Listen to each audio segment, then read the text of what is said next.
Hi everyone, it's Nicole. Welcome back to my channel and another card making video. Today I am sharing a gilded frame with no line coloring images using brand new products from the Mama Elephant March 2023 release.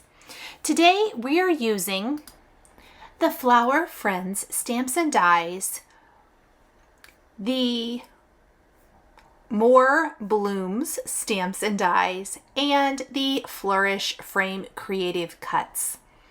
We're going to start by taking the More Blooms and the Flower Friends and laying them here in the MISTI. I'm going to be stamping these on Bristol Smooth cardstock with Jellyfish ink from Lawn Fawn. This is my favorite go-to ink for no line coloring, as is the Bristol Smooth cardstock for coloring with Zig Clean Color Real Brush markers. These markers are my go-to for no line coloring, as I just feel like I color the best with them. I do stamp these multiple times to get a good impression. Probably I just need to re-ink my ink pad. I do use it quite often, and it's the same ink pad I've had for several years. So I just really need to probably re-ink it. Once I have my images all stamped out, I'm going to start coloring with the markers.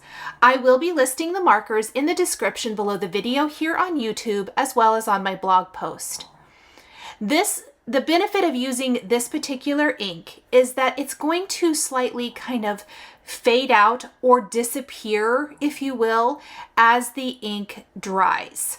It's not going to disappear all the way, as you will see in the finished card video, but for the most part, you're not going to have that dark, harsh line. I know I was asked recently why I called this no line coloring, because there's a line, and basically it's just where you're stamping and coloring and don't have that harsh black line. I always like to use my dark color first and then blend out with my lighter color, cleaning the tip of the lighter color markers on an extra piece of Bristol Smooth cardstock, or often just in the corner of the piece I'm coloring on. I love mixing and matching, especially with the More Blooms probably working for more classic, elegant type of cards, if you will. And then of course the adorable darling critters that Mama Elephant always does, that just, they lend themselves so well together in this particular design. So I love how you still get the florals and all of that, but it's a little whimsical with the cute little kangaroo with the sunflower around its face, and then of course the little bumblebee. I tried to pick what I call some muted spring colors. So these are all going to be beautiful color. I definitely wanted lots of color here, but it's going to be more of a muted palette rather than maybe pastel or bright. It's not pastel, and it's not like a bright primary palette. And again, I will list all these marker colors down in the description below for easy reference. I'm using a bit of a feathering technique for the flowers and then blending out with my lighter color. I definitely recommend a blender marker with these markers, because you can use it with any color to almost give you a second color or even a third. With the first flower I colored, I actually only applied the mustard color and then blended out with the blender. So I used it as my second color so I could get the tips of those petals nice and light. I'm using a flicking or feathering motion so that I can get a bit of detail in each of these petals. And then I'm just blending with that lightest color. You will notice that I am going to move my cardstock around quite a bit as I color, and that is to, like I'm coloring upside down right now, that's to keep my hand out of the ink. Zig Clean Color Real Brush markers are a water-based marker, and they're going to take a bit longer to dry than an alcohol ink-based marker. And because of that, I have found that because of how I color, I move the paper around so I can keep my hand out of it and not smear the image. So that is just something I like to point out. And it's the reason that I am going to be rotating my paper quite often. I did try to go left to right to eliminate a little of that, but you'll notice that I kind of start skipping around as well. So I picked the critter from the Flower Friends that worked the best with the floral arrangement. You will notice at the beginning of the video, I think, I had all of my stamps laid out with my Flourish frame. And that was to really give me an idea of how everything was going to fit and then to choose the florals from the set. It's very easy to maybe choose too many or too few. And I love to lay everything out prior to stamping, including the stamps and the dies, so that I have a nice baseline to go from. And in this case, I didn't deviate from that at all. I ended up using exactly what I stamped. Sometimes you may have to add more, or you may have to take something away, just depending on how the design comes together once you have fully stamped and colored and die cut and done all the things. But this generally helps alleviate a lot of that extra work, in my opinion. That little flower there might be one of my favorites. The first, actually all of them ended up, I loved all of them, which is, doesn't happen all the time. I didn't know what color to do for the flower around our flower friend, and so I'm going to save that to last. And I started thinking I would do yellow, and I thought, I just don't want two of those yellow flowers next to each other. The flower we've already done, and then the critter are going to be next to each other. And I ended up picking a different color combination, and I couldn't be any happier with it. It is not one that I have really done before, so I was really, really excited about that. This is a nice deep dark purple. I love this. We've got our kind of rosy pink and then our purples and yellows, and then we're going to have like an orangish red. Now the bumblebee is maybe my favorite thing about the card. I know that's so funny. He's so teeny tiny, but I love him buzzing up there in our little flower garden. This card came together very quickly. I ended up creating this in about an hour and a half. Most of the time was spent coloring. Anytime you've got a card that has some coloring, that's generally going to be the majority of your creating time. The other thing is I messed up my background twice and had to re-ink it and stamp my greeting, which was kind of a bummer. So there I started to apply the mustard, as I mentioned a minute ago, and it's too close to the brown color of the kangaroo for one thing, and I just felt like we needed another pop of color. So we're going to go with this. I believe it's vermilion. I might be saying that wrong. And pale orange. And oh my gosh, I absolutely love it. It really changes the color of the pale orange. Obviously, pale orange is going to be very light, and we're pulling out this darker color, and it looks amazing. And I think it really shows a nice contrast. I will clean the tip of my marker off often. So you're going to see me move my marker and just kind of clean off some of that darker color so that I'm not making each petal super, super dark. Isn't that cute? I just love it. I think that's the perfect color. Now let's go ahead and finish with our bumblebee. I am going to use mustard for the bumblebee. And I did add some little pink cheeks too. I think this is sugared almond pink is what I ended up doing. So some mustard, the blender, and then some shadow mauve for the wings, which is just like a nice light blue. I think I used shadow mauve. Just a nice light blue for that. We will need to go in with a black detail pen and add in the antennae, the eye, the black stripes of the bumblebee, as well as the eyes on our kangaroo.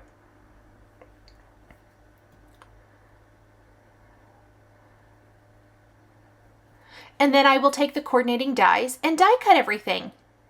I will do that off camera to just save a little bit of time. Next, I have die cut the Flourish frame from some smooth white cardstock, and I'm going to take some Morning and Twilight inks from the Simon Says Stamp Positively Saturated Ink Collection, and we're going to ink up our panel. I will be taking a greeting from the Flower Friends set and stamping that for the card. I loved the "You Are Bloomin' Wonderful." I think that sentiment works for a lot of occasions, but you can obviously pick any sentiment that you would like for this and turn this card into anything you need it to be. If you just need a friendship or a birthday or a hello, or even maybe a sympathy card, thinking of you, get well soon. I really feel like you could turn this into anything. After I have my two blue shades, I am going to take some sage ink and blend that into the bottom of the panel just to kind of give the illusion maybe of a garden and some grass.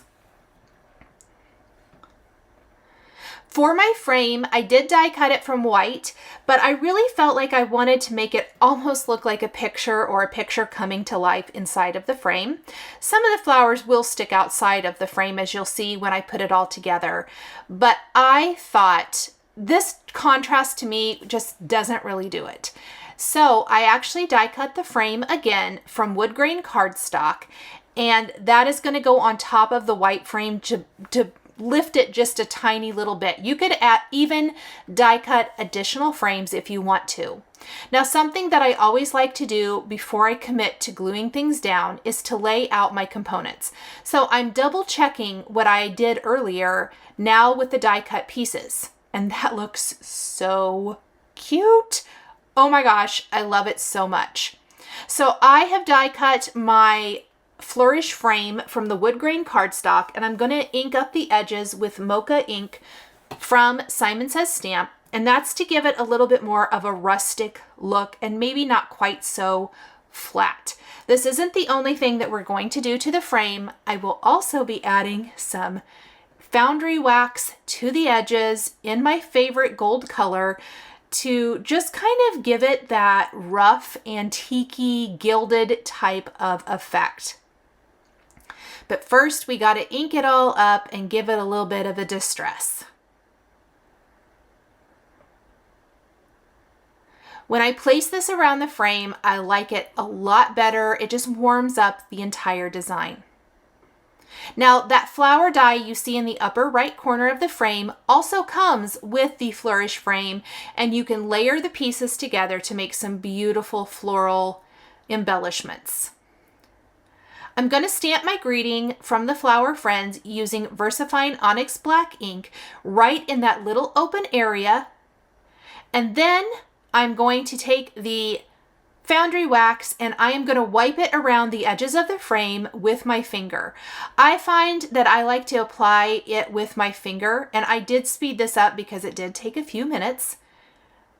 But I'm going to apply it in small areas on both the outer and inside edges of the frame and then heat it. So I am going to do this quite a bit.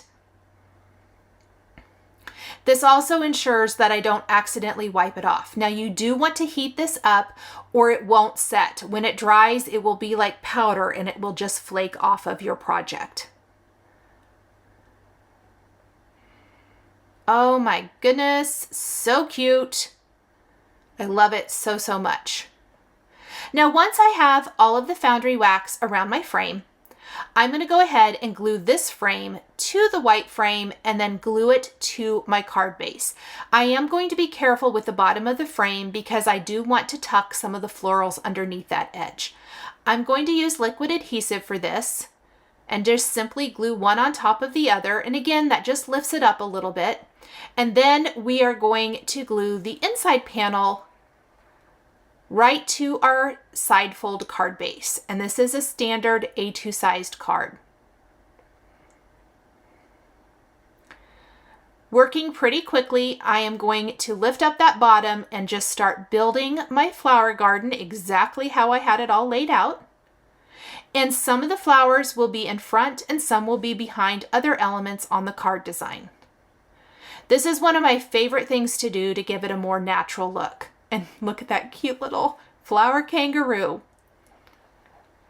Finally, we are going to finish our card by adding a heart accent and some pearls just to give it a little embellishment and a little bit of glossy accents right on the nose of the kangaroo.